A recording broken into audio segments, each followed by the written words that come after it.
नमस्कार किसान भाइयों, स्वागत है आप सभी का कृषि समाचारों के आज के अंक में। सबसे पहले कृष्ण जन्माष्टमी की आप सभी को हार्दिक शुभकामनाएं। अब चलते हैं आज की खास खबर पर। प्याज खराब होने के डर से किसान और कारोबारी मंडियों में इसकी आवक बढ़ाने लगे हैं, क्योंकि इस साल रबी सीजन में बेमौसम बारिश से प्याज सामान्य के मुकाबले कम समय तक भंडारण गृहों में टिक सकता है। आवक बढ़ने से प्याज की कीमतों में लगातार गिरावट देखी जा रही है। इस माह भाव 15% तक घट चुके हैं। पिछले माह साल के उच्चतम स्तर से प्याज करीब 34% तक सस्ता बिक रहा है। दाम घटने की वजह से सरकार की सख्त नजर भी है। राष्ट्रीय बागवानी अनुसंधान और विकास प्रतिष्ठान के अनुसार इस साल रबी सीजन के दौरान बेमौसम बारिश से नुकसान के कारण भंडार गृहों में प्याज की टिकाऊ क्षमता घटी है। इसलिए भंडारित प्याज को अब ज्यादा दिनों तक रखा नहीं जा सकता है। लिहाजा मंडियों में प्याज की आवक बढ़ रही है। इससे कीमतें नीचे आई हैं। गोभी वर्गीय सब्जियों में फूल गोभी की खेती करके किसान अच्छा मुनाफा प्राप्त कर सकते हैं। फूल गोभी की उन्नतिशील प्रजातियां अधिक उत्पादन देती हैं। इन उन्नतिशील प्रजातियों में अरली कुंवारी, पूसा कार्तिकी, पूसा दीपाली और पंत गोभी 3 अधिक उत्पादन देती हैं। इन प्रजातियों से औसतन 100 से 125 कुंटल प्रति हेक्टेयर की उपज मिल जाती है। फूल गोभी की 1 हेक्टेयर रोपाई के लिए 700 से 800 ग्राम बीज आवश्यक होता है। फूल गोभी की अगेती खेती के लिए पॉट डालने से पहले 2 ग्राम कार्बेंडाजिम या थीरम से बीजों का उपचार कर लेना चाहिए और रोपाई से 1 महीने पहले खेत में अच्छी तरह सड़ी हुई गोबर की खाद 25 से 30 टन प्रति हेक्टेयर की दर से मिला लेना चाहिए। कमजोर मानसून के चलते किसान श्रीविधि से धान की खेती कर सकते हैं। इस विधि को मेडागास्कर और धान सघनीकरण विधि भी कहते हैं। इस विधि में धान को कम पानी की जरूरत होती है और पैदावार भी अधिक होती है। इस विधि से धान की खेती करते समय ध्यान रखें कि खेत समतल हो।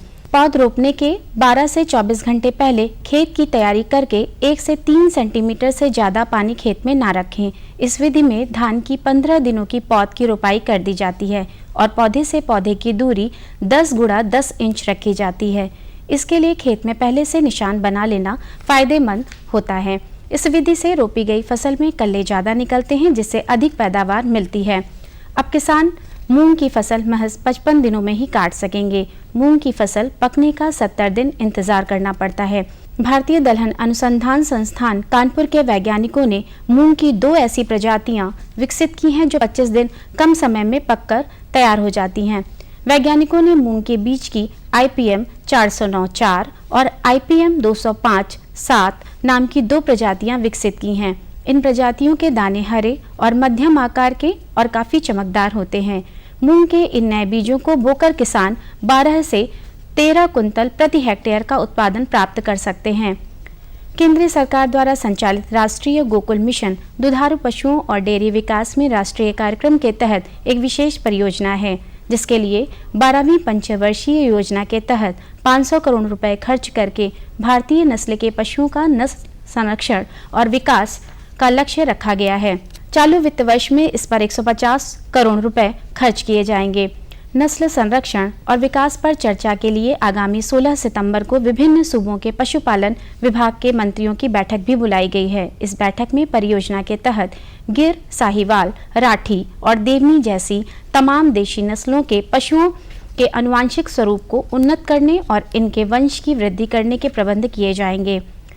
किसानों को फलों की खेती में ज़्यादा पैदावार लेने की यह जानकारी देने के लिए जगह जगह पर किसान मेले भी लगाए जाएंगे, जिनसे तालीम लेकर किसान पपीता की खेती के साथ साथ टमाटर, आलू, गाजर, मूली की खेती करके ज़्यादा मुनाफा ले सकेंगे।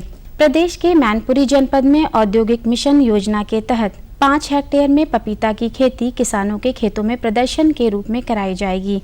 इस योजना के लिए किसानों की चयन प्रक्रिया शुरू की गई है। जो किसान पहले आवेदन करेंगे उनका चयन वरीयता के आधार पर किया जाएगा। जो भी किसान पपीता की खेती करना चाहते हैं वो जिला उद्यान अधिकारी से संपर्क कर सकते हैं।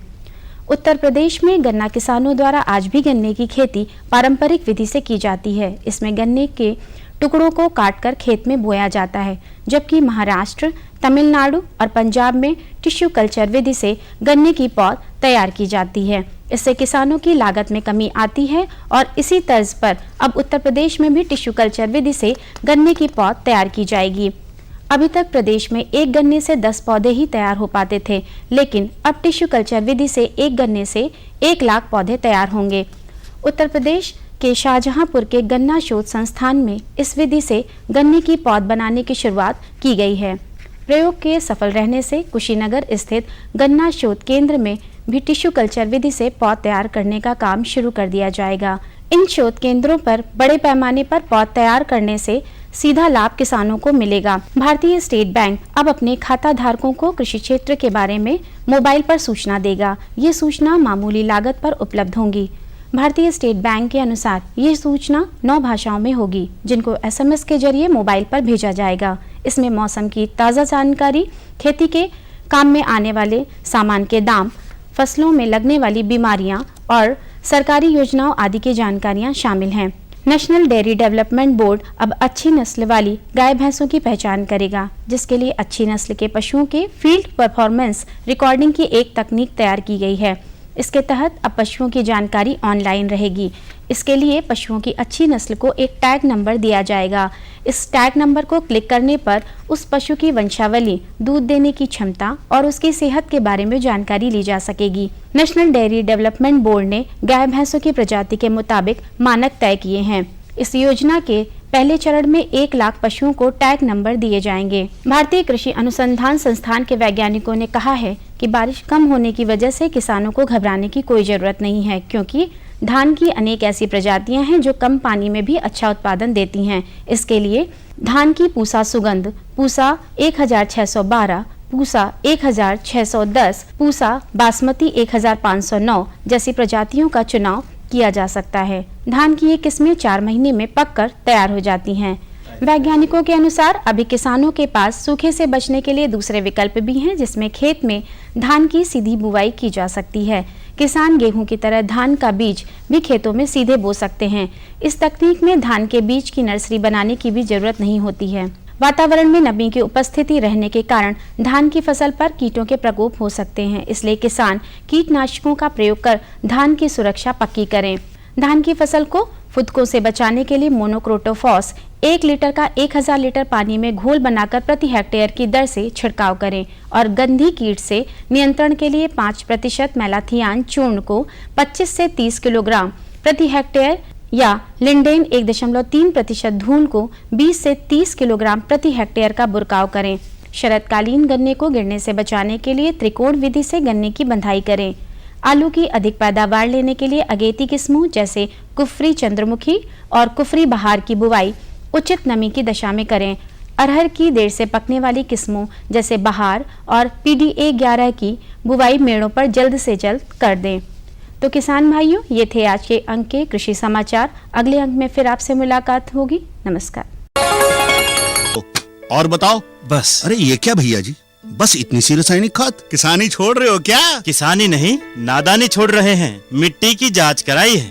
अब तो लालाजी जितनी जरूरत है उतने ही उर्वरक खेत में डालेंगे। हाँ किसान भाई आज ही अपने जिले की नजदीकी भूमि परीक्षण प्रयोगशाला में मिट्टी की जांच जरूर करवाएं और मिट्टी में पोषक तत्व, नमी व पौधे के विकास को देखते हुए केवल जरूरत के अनुसार ही पोषक तत्व डालें। और हाँ, मिट्टी में गंधक, जस्ता, बोरोन जैसे सूक्ष्म पोषक तत्वों का पता लगाना भी न भूलें।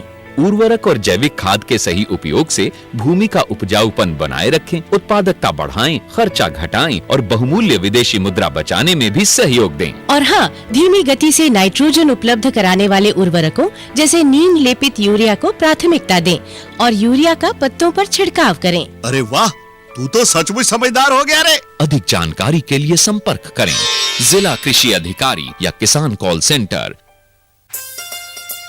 अम्मा खाना दे दो ना। सबर कर गोलू, अभी दाल नहीं गली है। तू फिक्र ना कर गोलू की अम्मा, अब की बार अपनी दाल खूब गलेगी। क्या मतलब जी? अब की बार NFSM के तहत दाल की पैदावार को बढ़ाने के तरीकों को दिखाने के लिए देश में 1000 क्षेत्र चुने गए हैं, जिसमें हमारा इलाका भी आ गया है। पर इससे हमें क्या फायदा? हमें 5 एकड़ खेती के लिए खाद और कीटनाशक के अलावा बढ़िया बीजों की एक मिनी किट भी मिलेगी। इतनी दाल का करेंगे क्या जी? अरे भगवान, सरकार ने दलहन का समर्थन मूल्य भी खूब बढ़ा दिया है और इनकी खरीद का भी पूरा इंतजाम कर लिया है।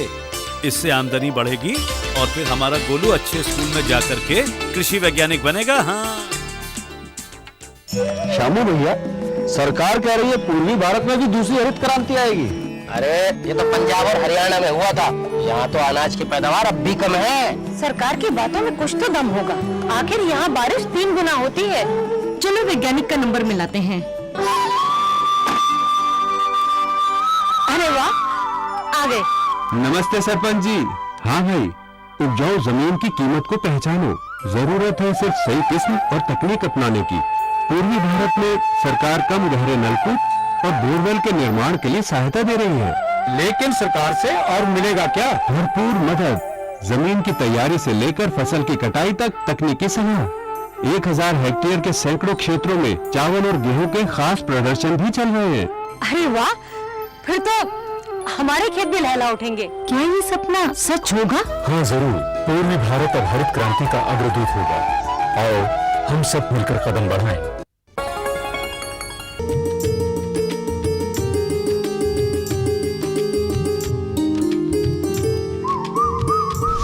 दुधारू पशुओं से अच्छा दूध उत्पादन करने के लिए संतुलित आहार देना बहुत ही ज़रूरी है, जिसमें 2.5 किलो दूध पे एक किलो जो है पशु आहार, संतुलित पशु आहार बैलेंस डाइट के रूप में देना चाहिए। 15 किलो हरा चारा देना चाहिए। 8 किलो भूसा देना चाहिए। ये संतुलित आहार है। अगर कोई दूध में जानवर है तो उसको ये राशन देना प्रतिदिन बहुत आवश्यक है। डॉक्टर साहब, संतुलित आहार में क्या क्या मात्रा होना चाहिए? जैसे हरा चारा इस समय कौन कौन सा उपलब्ध है? इस समय तो जैसे ज्वार उपलब्ध है और थोड़े दिन के बाद बरसीम आ जाएगी, फिर जो है उसके बाद चरी आ जाएगी, जो है जई आ जाएगी।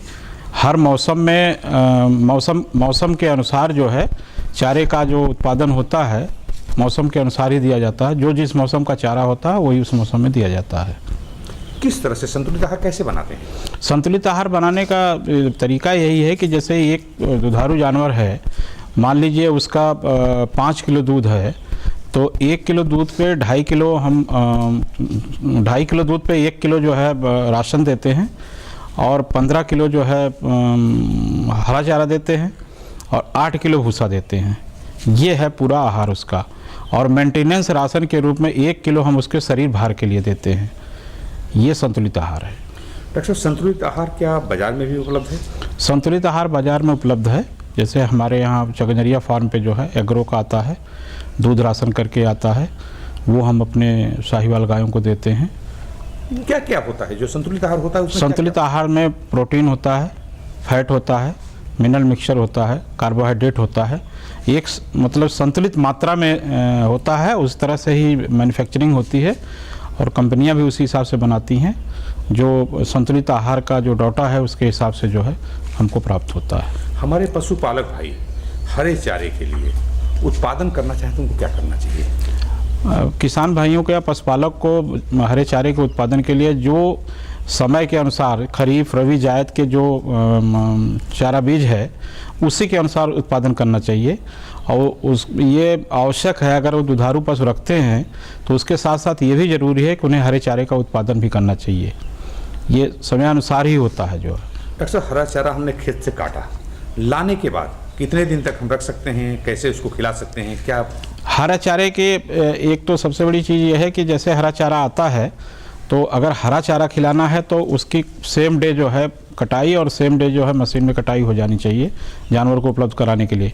नहीं तो अगर हरा चारा अगर ज़्यादा मात्रा में हमारे पास उपलब्ध है तो उसका हे या साइलेज बना के हम उसको प्रिजर्व कर सकते हैं और उसको फिर बाद में भी खिला सकते हैं। किस तरह से बनाएंगे डॉक्टर साहब? हे या साइलेज बनाने का तरीका ये होता है कि जैसे साइलेज बनाना है तो जो चारा होता है उस चारे को हम जो है पहले कुट्टी बना के काट के इकट्ठा करते हैं और उसको कुछ प्रॉपर ट्रीटमेंट होता है उस तरीके से करके यूरिया और मोलासिस का जो है छिड़काव करके और उसके ऊपर ढक देते हैं और 15 से 30 दिन के बाद जो है उसको खिलाना शुरू कर देते हैं। साइलेज का पिट खुलने के बाद जो है 15 दिन तक हम पशुओं को खिला सकते हैं।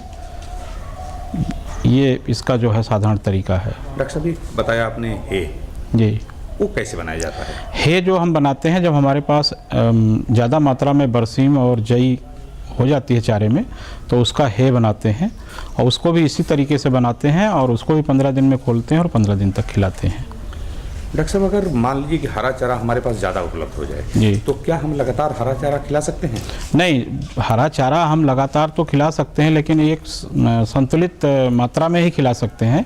अगर उससे ज़्यादा हम खिला देंगे तो हमारे पशुओं को अफारा हो जाएगा। ये अफारा क्या होता है डॉक्टर साहब? अफारा एक पेट फूलने की बीमारी होती है जिसको टिम्पैनी बोलते हैं। उसके पेट में जो है गैस बन जाती है, अमोनिया गैस बन जाती है, उससे पेट फूलता है और पशुओं के मरने की संभावना हो जाती है। डॉक्टर साहब, अक्सर किसान भाई कभी कभी क्या करते हैं कि खाली भूसा डाल दिया, पानी डाल दिया, अगर संतुलित आहार नहीं है तो पशु को क्या क्या नुकसान हो सकता है? पशु आहार, संतुलित पशु आहार एक पशु को देना उसी तरह ज़रूरी है जैसे एक शरीर के लिए सारी चीज़ों की आवश्यकता पड़ती है। एक बैलेंस रूप से विटामिन्स की ज़रूरत पड़ती है, कार्बोहाइड्रेट की ज़रूरत पड़ती है, फैट की ज़रूरत पड़ती है। उसी तरह से संतुलित आहार की एक मतलब संतुलित मात्रा होती है जिसमें सारे अवयव होते हैं, उसमें सारे तत्व होते हैं। अगर वो नहीं दिया गया तो शरीर स्वस्थ नहीं रहेगा। जब शरीर स्वस्थ नहीं रहेगा पशु का तो दूध उत्पादन पे फर्क पड़ेगा, उनके ब्रीडिंग पे फर्क पड़ेगा और उनकी वाइटलिटी पे फर्क पड़ेगा। जो डॉक्टर साहब, हमारे दुधारू पशु जो हैं उनके चारे के साथ साथ और उनकी क्या देखभाल करना चाहिए कि हमारा दूध उत्पादन बढ़ता ही रहे? दुधारू पशु को चारे के साथ साथ जो है और बैलेंस डाइट के, संतुलित आहार के साथ साथ उनका समय समय पे पेट के कीड़े की दवा करानी चाहिए, समय समय पे टीकाकरण होना चाहिए, पशु को स्वच्छ स्थान पे रखना चाहिए, उनकी धुलाई सही तरीके से होनी चाहिए और समय समय पर उसकी जो है चिकित्सा से जाँच अवश्य कराई जानी चाहिए। डॉक्टर साहब, मुख्यतः दुधारू पशुओं को कौन कौन से रोग लगते हैं? मुख्यतः दुधारू पशुओं को जो है 2 रोग लगते हैं, एक गला घोंटू और एक खुरपका मुंहपका का। इसका जो है टीकाकरण हम समय से कर देते हैं, साल में 2 बार 3 बार, तो ये बीमारी नहीं होती है। और भी बहुत सारी बीमारियां होती हैं जिसको हमारे पशु चिकित्सक जो है बहुत आसानी से ट्रीट कर लेते हैं, उसमें दिक्कत नहीं। लेकिन ये 2 बीमारियां महामारी के रूप में होती हैं, इनके बचाव के लिए टीकाकरण ही सबसे उपयुक्त उपाय है। डॉक्टर साहब, टीकाकरण कहाँ कराया जाना चाहिए और क्या उसके लिए कोई पैसा देना पड़ता है? टीकाकरण की व्यवस्था जो है हमारे सभी पशु चिकित्सालय पे उपलब्ध है। उसके लिए गवर्नमेंट की तरफ से जो है कहीं कहीं पे लेवी माफ़ है, कहीं लेवी नहीं है तो 2 रुपये लेवी देना पड़ता है। और वो पूरे प्रदेश में ये हमारी एक योजना चलती है, इस योजना के तहत भी स्काइड योजना चलती है। स्काइड योजना के तहत भी जो है वैक्सीनेशन टीकाकरण का प्रोग्राम होता है। डॉक्टर साहब, हमारे दुधारू पशु कई बार बीमार पड़ जाते हैं, हमारे किसान भाई कभी देसी दवाई या कुछ इस तरह करते हैं, तो आप क्या सलाह देना चाहेंगे उनको? कभी ऐसा नहीं करना चाहिए। नीम हकीम खतरे जान वाली बात होती है। जो सबसे स्थानीय पशु चिकित्सक है उससे संपर्क करना चाहिए और वहाँ पे अपने पशुओं का इलाज कराना चाहिए। कतई ये काम नहीं करना चाहिए।